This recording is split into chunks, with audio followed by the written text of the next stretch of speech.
All right, let's talk about the Texas economy. This is for Texans. I'll try to keep this fast. Talking about the Texas unemployment rate and one of my critiques of Texas. I think Texas is in better shape than almost every state in the United States, and I think Texas is doing well, but there are some critiques here. Now remember that discussion of any QSIP or securities for discussion purposes only. Do not buy any security mentioned in this playlist unless you performed your due diligence. Note that I purchased shares of Lehman Brothers 3 days before it collapsed, so anyone following me into a trade is taking excessive risk and may lose significant financial value. In addition, at the time of this video, I may or may not own shares of the company mentioned. I may or may not have kept those shares depending on what circumstances changed. Okay. So really quickly, let's talk about some of the challenges that Texas faces. And just, if you're a Texan watching this video, share with the other Texans. I am going to have some solutions here that we can all engage in. Contact either your state representative and your senators too as well. And then contact the governor. If there's anybody else that I can find to contact, I'll eventually add their information. Okay, first of all, let's talk about Texas's precarious situation. We do not have very much money in reserves. Now, I looked and looked and looked and looked and looked and looked to find this out. And unfortunately, when you Google Texas reserves, what you end up getting a lot of times is military reserves. That's not what I'm asking. I can only find that we have about $2 billion in savings. Now, to put that in perspective, last year, 2014, we had $289 billion in exports. Now, think about it. $2 billion in savings, $289 billion in exports? No. Bad news, right? Texas doesn't appear to have reserves, especially any foreign reserves. That means Texas is 100% dependent on the US dollar. Not a good sign. Okay, let's look at China. China's reserves, they have over $3.5 trillion reserves, and it's mixed. Okay? As of 2012, the Chinese economy is over 6.25 times larger than the Texas economy. Okay? Now, to be fair, China is 1.3 billion people, and Texas is only 26 million.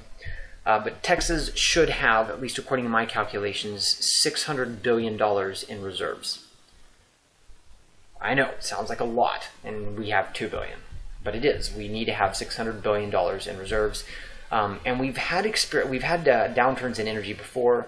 A lot of these reserves should be diversified away from energy. Okay?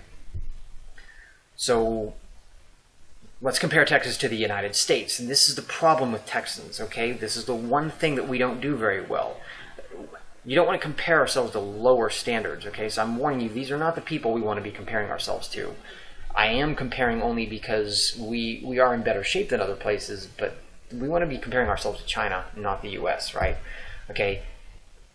It's failing financially in that we don't have any money saved for a crisis, okay? I find it ironic because we are a Judeo-Christian culture. In the book of Genesis, what does Joseph tell Pharaoh to do? Save in the years of plenty. Our unemployment rate's 4.4%. We just had record export numbers. We've been leading the U.S. now for, let's just say 10 years in exports. So we've been having good years. So let's start putting money in savings, because we're going to have bad years. And by the way, Joseph is right. I mean, you basically are going to have an equal amount of bad years as good years. Just true. If I have a good year this year, I'm probably going to have a bad year next year. Just going to happen, okay? Borrowing money in a crisis only makes things worse. You end up needing to pay back what you borrowed in addition to paying interest.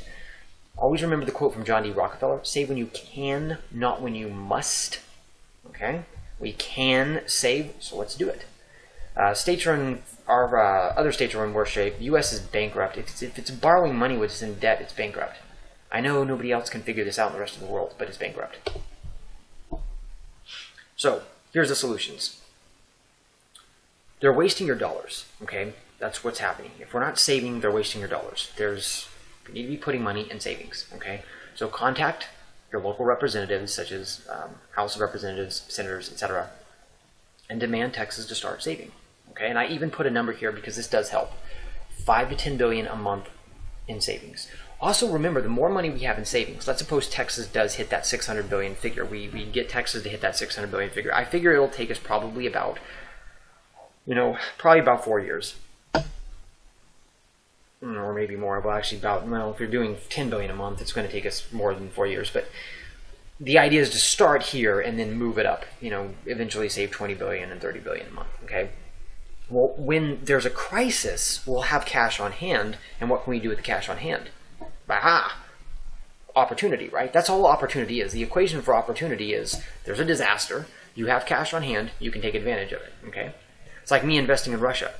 I mean, anytime someone screams up and down at the top of their lungs like there's a crisis, blah, blah, blah, blah, that's usually the time to invest. You don't want to be investing when everybody's investing. That's what opportunity is. So same thing with Texas, right? Oil prices are falling. Let's suppose they do fall to $20 a barrel. That would actually be a good time if Texas had 600 billion to take 50 or 100 billion of that and actually buy and store more oil, right? You're building up your reserves of oil, and because you know it's going to go back up to 100 plus a barrel, right? And then there you go, okay? So here's some of the ideas. One of the things is I think we can increase consumption taxes on gasoline to 10%. That also decreases our demand for it. If it's under $2 a gallon, here's my proposed solution. If it's under $2 a gallon, let's just put a 25% tax on it. When gas prices rise above $2 a gallon, let's just do a 10% tax. All of this money goes to savings, okay? So, oh, but Texans aren't going to want that. Okay, Texans, think about it. We want money in savings so that we can prepare for a crisis, right? Our unemployment rate's 4.4%. Is it too hard to sacrifice a little? No, it's not. We're Texans. We do hard things, okay? Let's increase our sales taxes to 7%, basically increase them overall by 1%. I believe it's at 6%. If it's at 8%, then let's increase them to 9%. I can't remember now. I'm like, is it 6% or is it 8%? It may be 8.5%. So, okay, increase them to 9%. Basically, increase them overall by 1%. Then diversify currently. Maybe not so, but diversify our savings in the long run away from energy. Right? We're doing good. We have green energy. We have tech as far as hardware. That's the good kind of tech to have. We have agriculture. We're really good on agriculture. We need more water for agriculture, which we're working on. We do have the water technology, and that is where we Texans need to start investing more into that, because that's going to be a big issue. That'll also help out our agriculture. So we're doing good overall, okay? But we need savings, because let's say the farmer, like cattle farmers as a case in point. Here's a good example of where savings would come in handy. So we need water, right? Well, what happens if we figure out that the total cost of desalination water is, let's say, $10 billion? Okay, well, we have money in savings. We can put it toward that. That creates jobs. That solves the water problem. Helps out the farmers. Boom. See how it works? Okay. Finally, and I added here, build bridges with international trading partners. China, Mexico, Russia, Canada. Let me give you an example with Mexico. So we trade a lot with Mexico. Mexico can produce avocados very cheap, right? So let's produce their energy and let's send them energy very cheaply. This is just an example, okay? It enriches them. It enriches us. Same thing with China. Figure out something that the Chinese need. They actually will need desalination plants in the long run, by the way. They actually do need that. They have major water problems. So let's build solutions for them, and let's trade, right? Remember that it doesn't matter whether the dollar is getting stronger or not. Texas increased its exports in a strong dollar. That's because, unlike the rest of Americans who complain and whine and gripe, Texans actually have spines and work hard. You solve problems, right? As one of my Texas buddies always says, he says it in the Texas way, you gotta sell what people want. That's all there is to it. Like, if you have to worry about the strength of your currency, then you're not selling what people need, right? You gotta sell what people need. Otherwise, you're not gonna sell anything. So, but the last two presidents, maybe three, but the last two presidents have been burning bridges with other countries. And Texans have got to stop allowing that. So let's invite the prime ministers from like China, Mexico, Canada, Russia, etc. Bring them here, talk to them, see what we can do for them, see what we can purchase of theirs that's more efficient, cost efficient for our people, and let's trade. Let's engage with international trade. International trade enriches everyone. So here's some ideas. I'm open to ideas as well. Go ahead and post them in the comments. Believe me, I will read them, or shoot me an email.